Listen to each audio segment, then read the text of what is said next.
Hello， 大家好呀，这里是七家，欢迎来到我的频道。今天开始为大家讲述刚刚上线的20世纪末爱情韩剧《雪地花》。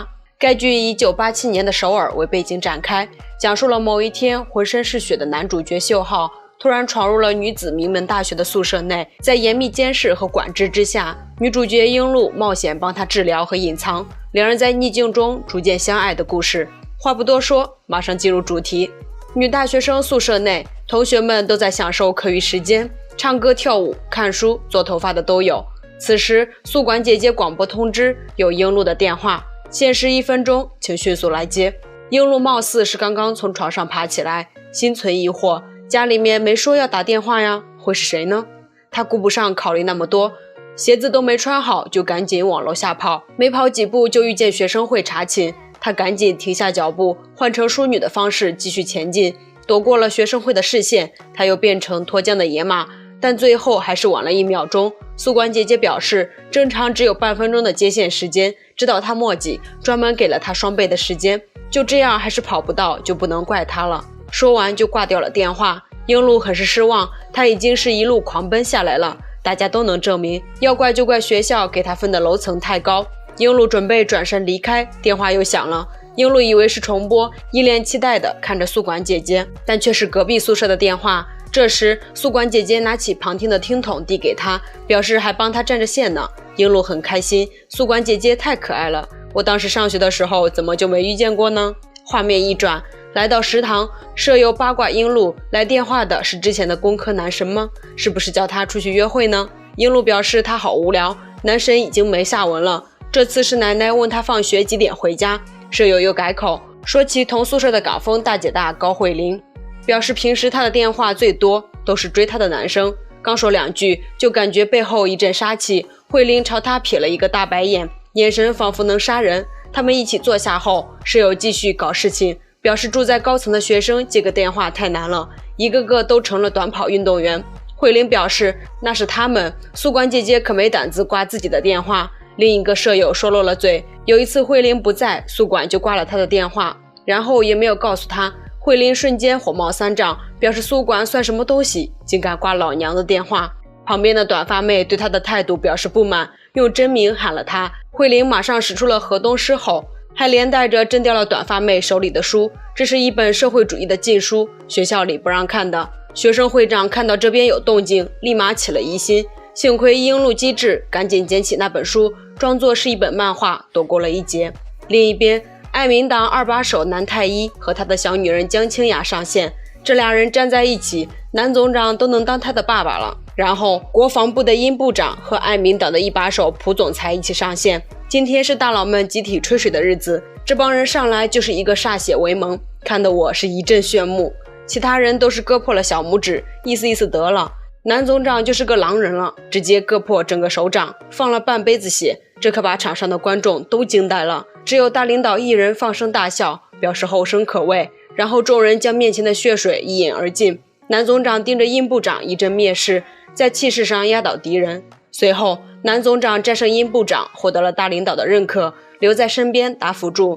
男人们内卷的同时，他们的夫人也在内卷。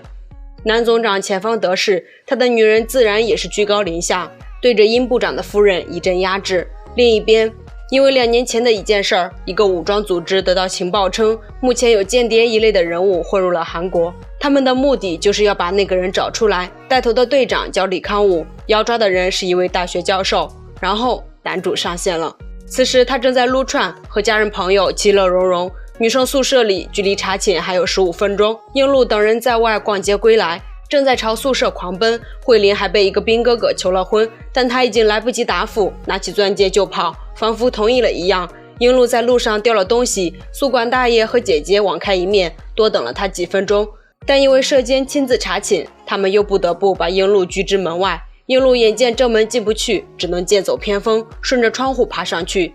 英露的体能还是很好的，加上宿舍楼是欧式古风建筑，窗沿面积大，比较宽厚，便于攀登。很多人都看见了英露的蜘蛛侠行为，只有舍监选择性眼瞎。最后关头，在宿管姐姐的助攻下，英露翻窗成功，宿舍成员幸免于难。宿管大爷也是非常照顾英露，专门帮她收起了门外的包裹，避免露馅。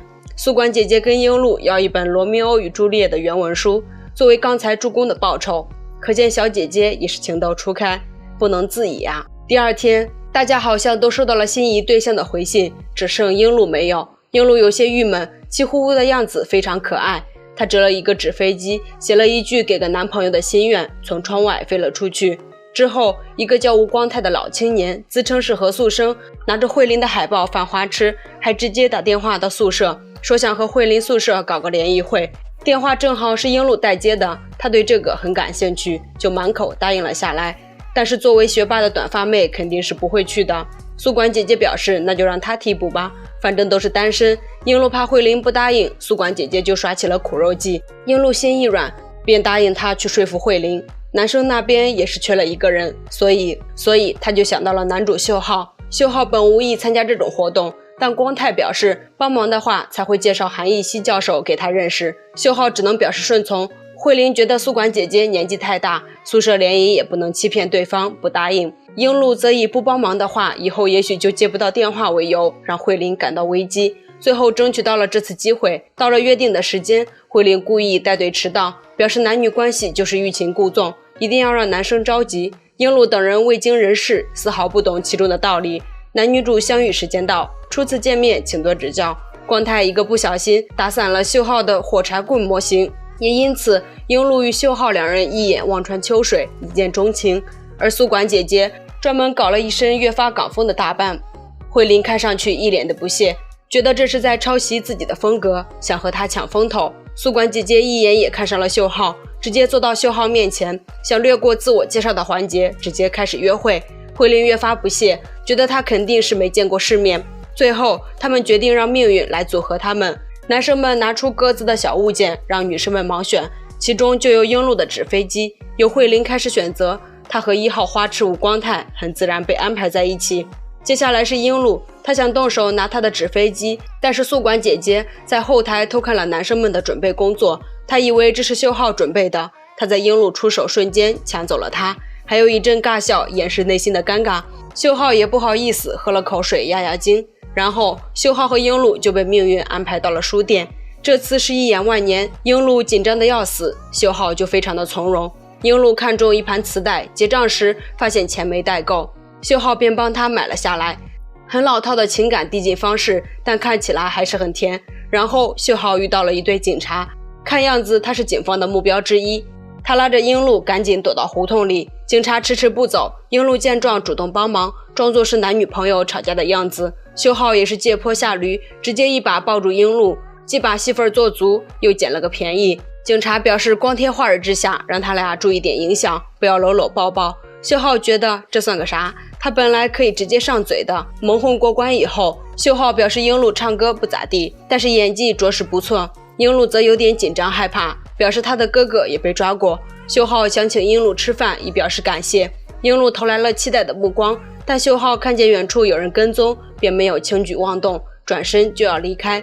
樱露却拽住他表示，磁带钱还是要还的，明天下午再约吧。樱露心里一阵小鹿乱撞，这一波好勇哦。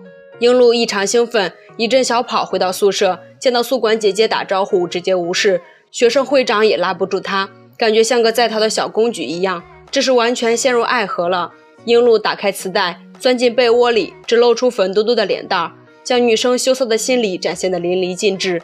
隔天下午，樱露一早就到约定地点等着秀浩，还学着他用火柴搭建了一个模型，但最后却没有等到他。时间直接来到半年后，一帮大佬又坐在一起商业互吹。李康武小队那边盯上了秀浩，让手下全天对他进行监视。晚上，秀浩和韩教授的车辆在路上遇到了袭击，教授当场死亡，秀浩跳车逃生，李康武等人紧追不舍。同时，街上有大批学生游行示威，眼镜妹也参与其中，而政府直接派出了部队进行火力镇压。秀浩身受重伤，逃到一片林子里，然后竟然无意中翻越铁丝网，跑进了大学校区内。秀浩用樱露同款的爬墙方式躲进了女生宿舍当中。李康武循着血迹来到学校，带队就要搜查宿舍，舍监让他提供搜查令。短发妹此时也偷偷溜了回来，慧琳等人掩护他上楼。李康武发现他们鬼鬼祟祟的身影，便不顾舍监阻拦，强行上楼搜查。樱露回到宿舍，发现窗边一片凌乱，凑近一看，他被吓了一跳，半年未见的秀浩竟然浑身是血的躺在地上。本章完。在下一章中，英路和舍友合作瞒过搜查，但对于是否要交出秀浩却产生了分歧。慧琳觉得秀浩藏在这里很危险，让他隔天赶紧离开。英路则表示要等秀浩伤愈后才放他走。很快，舍监也发现了异样，开始频繁检查宿舍。李康武得到消息，再次带队来袭，他们又会如何应付呢？七家的解说就到这里啦，关注七家不迷路，七家每天都会为大家带来最新的韩剧解说。动动小手给七家点个赞再走吧，我们下集再见喽，拜拜。